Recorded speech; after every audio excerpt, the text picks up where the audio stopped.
Well, we are going to go out to New Jersey. We've got Abe. He, him is a theist and wants to talk about some arguments for God. Well, Abe, that's what we're here for. You were chatting with Secularity and Godless Engineer. What's up? Hey, how are you? Pretty good. How are you? I'm doing good. So I have two arguments for the existence of God. All right, give us the one. Give us the first one. Mm-hmm. All right, so the first one is the Mount Sinai revelation. But it's not that it says it in the Bible. It's more like it was passed down. I have a quick question. If someone tells you that they went to a store last week, would you believe them? It depends. I mean, probably in general, but it doesn't have anything to do with the actual truth of the situation. Right. Right. But if someone tells you that you went to the store and you know you didn't, would you believe them?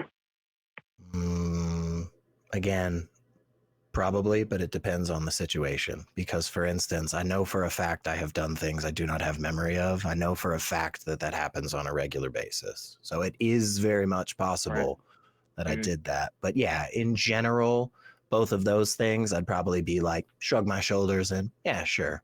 But where are we going? Yeah. So where I'm going with this is basically it was passed down from generation to generation until today that there were over 600,000 people, 600,000, I think, men, and then plus the women and children in Mount Sinai. So I'm wondering if that's not true, how it could have started, how people could have convinced other people. Let's say you give someone a book, the Bible, that says you are on Mount Sinai. There were 3 million or 600,000, whatever it is, witnesses. So if you weren't there, you wouldn't believe it. I mean, most people wouldn't, I would think. Abe. Abe. Yeah. Well, Abe,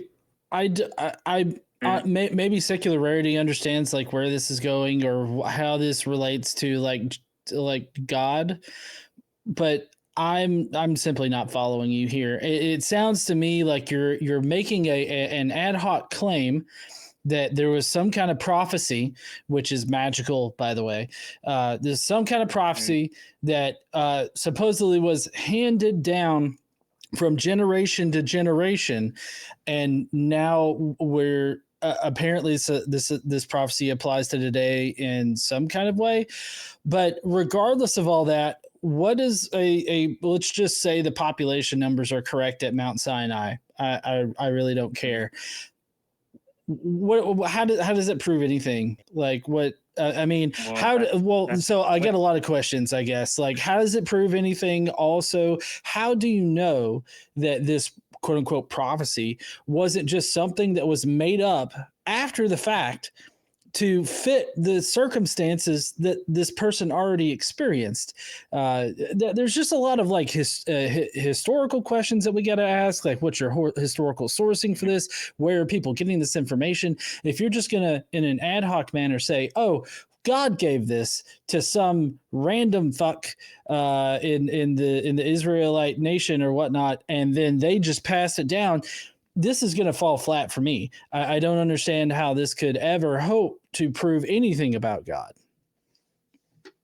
Well, it's really just that there are witnesses and it was passed down. So we know that, it's more evidence than proof. I'm not saying it's proof. I'm just saying it's a little bit of evidence just to. So real quick, Abe, when you came, well, I just so I'm on the same page with you. Are you a follower of Christ? Have you been baptized in the Holy Spirit? I'm Jewish, actually. Oh, you're Jewish. Okay. Awesome. That's great. Still Abrahamic though. That's good. Because if you're outside of the Abrahamic faith, I might have some questions, No, I'm kidding. No, but seriously, when you converted to Judaism, right? When you went through that whole process, right? Because it's difficult. It's a very, very difficult process. Judaism is not one of those. Oh, I'm sorry. Say that again. I was born Jewish.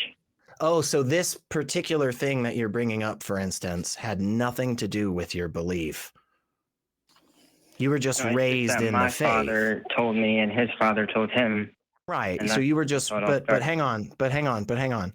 Like when your father told you that story, you already believed, right? Like this didn't actually move the needle for you, I was a young kid, so I just believed whatever I was told. Then right now I'm not religious, but I'm still figuring things out. Yeah, but hold up, but go back to that what you just said, Abe. That was a really good point, man. That's a really, really good point. Is that, yeah, when you were younger, you just believed what people told you, man. And people told you that this was a really miraculous story and really, really interesting and special.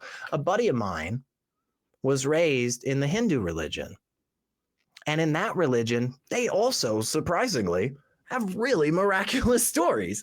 And you'll never believe it. They've been passed down from generation to generation, from grandfather to father, from father to son. And there's 6,000, 100,000 witnesses, and all of them saw this. It's fascinating how truly, like point for point, every single one of these stories are. Every single one of these religions are. Like, I'm not saying that this didn't happen, for instance. I'm not saying that it wasn't passed down from generation to generation. I'm just saying it seems to me like there's nothing to distinguish between stories like this for your religion and stories like this for every other religion. And either we accept them all or we don't accept any of them. Right. So it's more, the question I have is more, how would the first people that heard the story be convinced of it if all it was is a story? But really, compared to Christianity and Islam, there's just one prophet. This is a little different. Well, so what exactly is the story that you're asking about here? The story is a bunch of Israelites met at the bottom of Mount Sinai, and you're wondering how people can believe that? How the first people that were told the story would believe it if they weren't the people that were actually there, if it didn't actually happen. Okay, well, let me make a small callback here. How did you come to believe it? I came to believe it because of that, really, because it was passed down from generation to generation, and I don't understand how anybody else would believe it if it's not true in the beginning. Well, right, but I guess I was trying to make a call back to you saying, well, I was little and I just believed what I was told. People just told me. Right. And considering that in the past, there was even less verification on stories that were told. At the time that the Hebrew Bible was written, people could just make up whatever in the fuck kind of crazy shit, and people would believe it. There's I'm trying to think of I don't really know the story, the Israelite stories outside of the Hebrew Bible. Like, I know this better for the New Testament, but I'm sure there's crazy stories around that time. But like, there's so many different stories that have been told, and people just believe them. Like, there's a long lineage of the Isis and Osiris cult that mimics a lot what's told about Judaism and Christianity. Unless Isis and Osiris were real, why did everybody believe it? Why was it a substantial cult in the Mediterranean area? Why did it affect so many people? How could so many people believe that if it didn't actually happen or wasn't actually true? Right. I mean, yeah, I guess I agree with that, because there used to be everybody believed the earth was flat. I mean, I don't know what you believe about that, but you know what I'm saying? It's definitely not that the earth is flat. Yeah. I would say that neither of us believe that.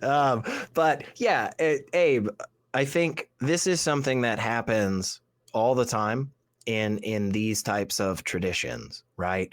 And especially with the Hebrew Bible, there is so much of that is specifically about crafting a narrative for a people group in a time and place when, honestly, they were getting the shit kicked out of them from every other person, man. They were getting conquered left and right by different fucking, tribes across the river. They were losing all their people. They were getting scattered, all this good shit, man. There is a reason that a people group in that particular historical context, geopolitical context, it makes total sense to me why they would come up with a couple of different stories, right? And it's not, this is the thing, is a lot of people will come at, me and GE, and they'll be like, well, you think they're just making it all up. You think they're just, no. Syncretism. is this fascinating concept where we don't exactly make up something brand fucking new, but it also is not just this straight one for one matching putting together. It's this beautiful thing that we as people do where we take a little bit of the new, we take a little bit of the old, we blend that together in some ways, we keep some of it, we throw some of it away. It's just what we do. And I bet you, if we go back to Hinduism, if we go back to Zoroastrianism, if we go back to the myriad of different tribal, pagan, regional systems of belief that have existed for thousands and thousands and thousands of years, I bet you there's similar stories to this stuff, man. Right. Because that's what we do. We just kind of take the cool stuff. Go ahead. What you said about the Jews being conquered and all that, that could be some more evidence, because it says in the Bible or whatever that we will exist forever, or until the end of days, or until whatever it is. Yeah, and but the fact come that on. We're still alive after all that. Come on. We're one of the most hated nations. Nah. Abe, come on. Think about that for a second. Just think about that for a second. Right. Name a group, name an ideology, name a person that ever puts out as a prophecy, and one day all of our people will be fucking destroyed and dead. Name one that exists. That's of course everybody's gonna make the fucking prophecy about we're gonna be around forever, we're gonna take back our land, we're gonna be the strongest. Everybody says that. Nobody's different in that space. Come on. Right, but in this case, it actually kind of happened, because there are many. Yeah, but it happens for everybody that's still around, man. The only reason that we have that shit from ancient China is because guess what? They're here. Because the rest of the people that didn't win after saying that same thing, we don't know about them anymore. We don't talk about them anymore. Of course, this is one of those things that's like obvious. It's like, well, if I go buy ice cream, there's going to be ice cream for the ice cream sundae tonight. It's like, yeah, because you bought the fucking ice cream. Like, of course, come on.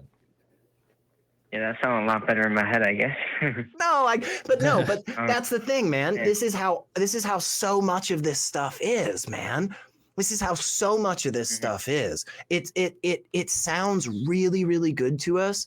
And other people, all these people around us have been talking about this for years, man. Like, have you ever spoken in tongues? Nope. Me neither. But I know a bunch of people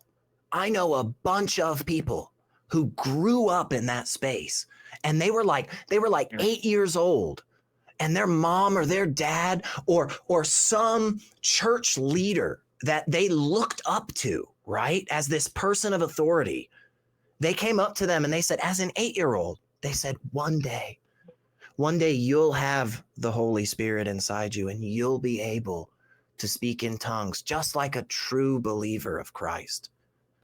And for some reason, that shit never happened for them. They never felt it. Yep. They never spoke in tongues. It never worked for them. Now, I think it's because it was just a story to begin with. It was never true. Right. It was just a story that people passed down from grandfather to father, from father to child. And honestly, when we poked at it just a little bit, it was a facade, And I don't know that every single thing that you believe is like that, right? But I think there are some of these. We talked about a few. I think there are some of them that they really are, man. It's really just a story. And it's not it could be a cool story. It could be one that fills you with a lot of pride about your who you are, your place in the world, your family history, all of that. And that is good shit. That is valuable shit, I don't want to take that away. But if you're telling me that part of the story, let's say, involves like some dude holding his staff in the air for, 14 fucking hours and the sun stopped in the sky, that part's not real. That's all I want to say. All right, one last argument. This was really the second one.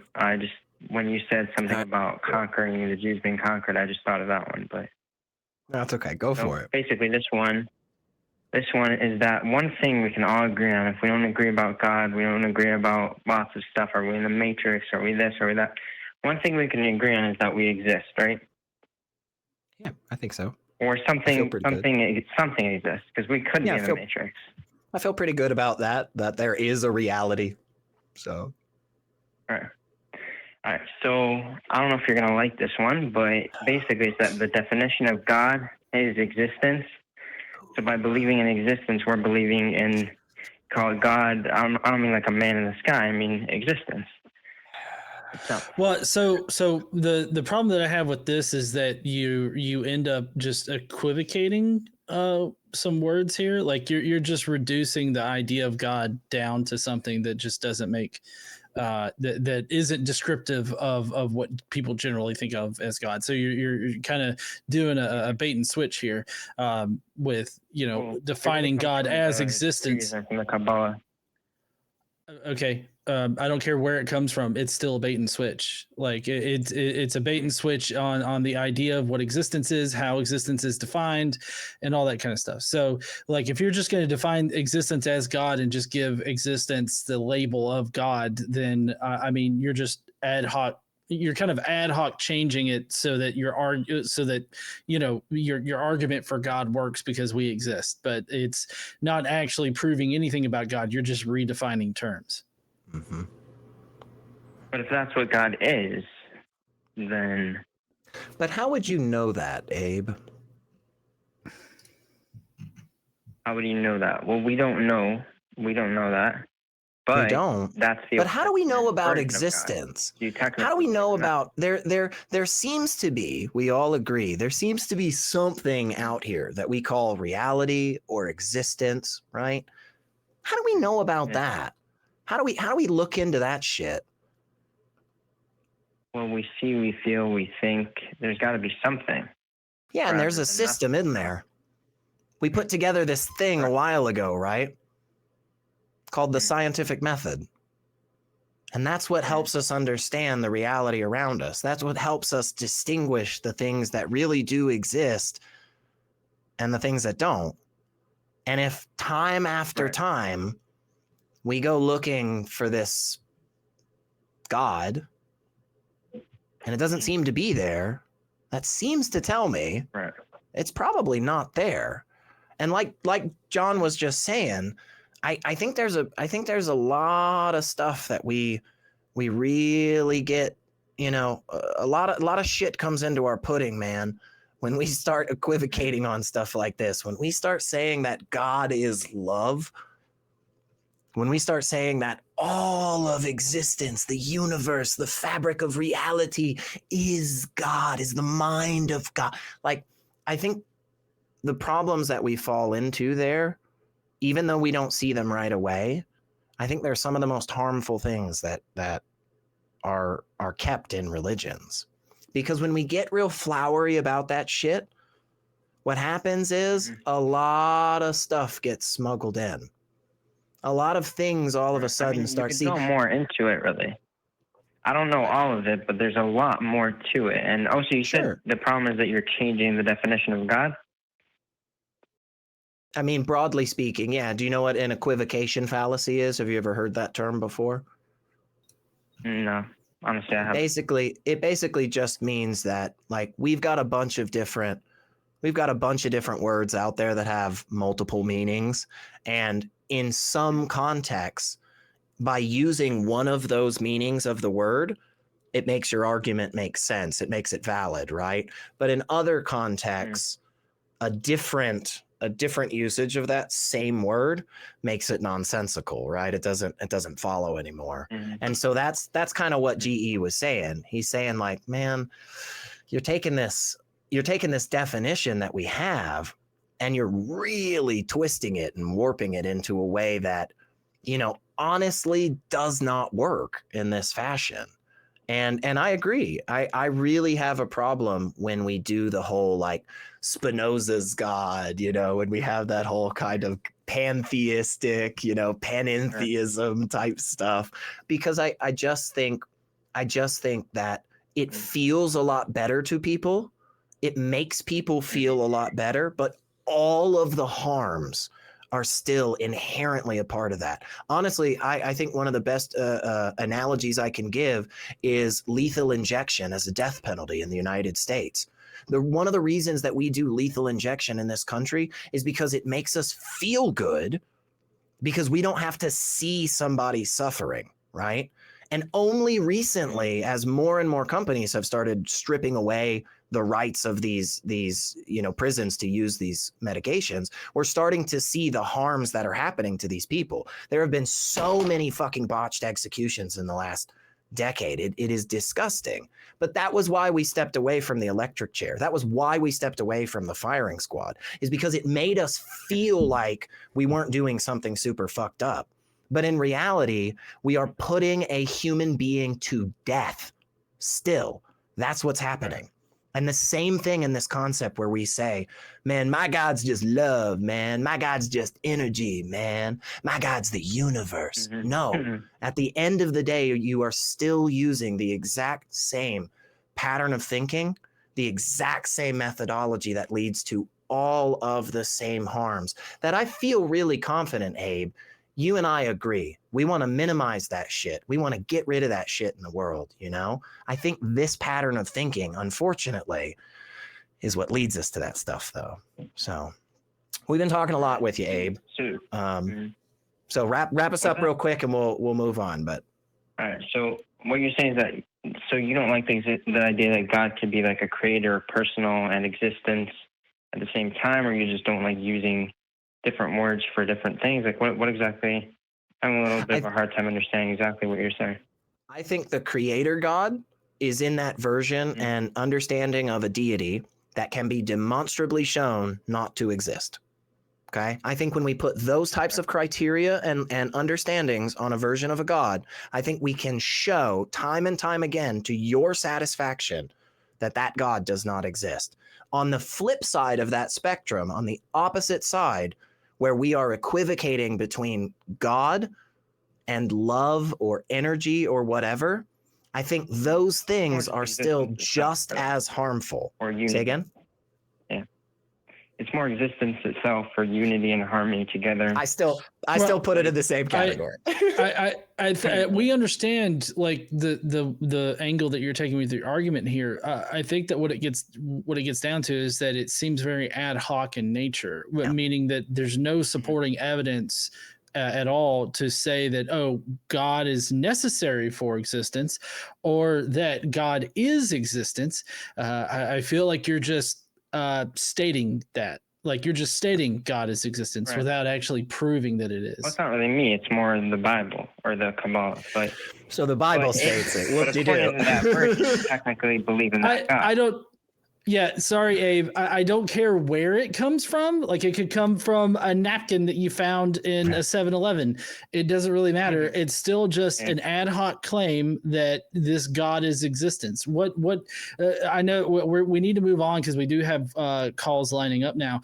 But do you actually have any evidence that suggests, other than just saying the Bible says it, or the Hebrew Bible says it, whoever says it, do you actually have any evidence or any arguments that actually establish that?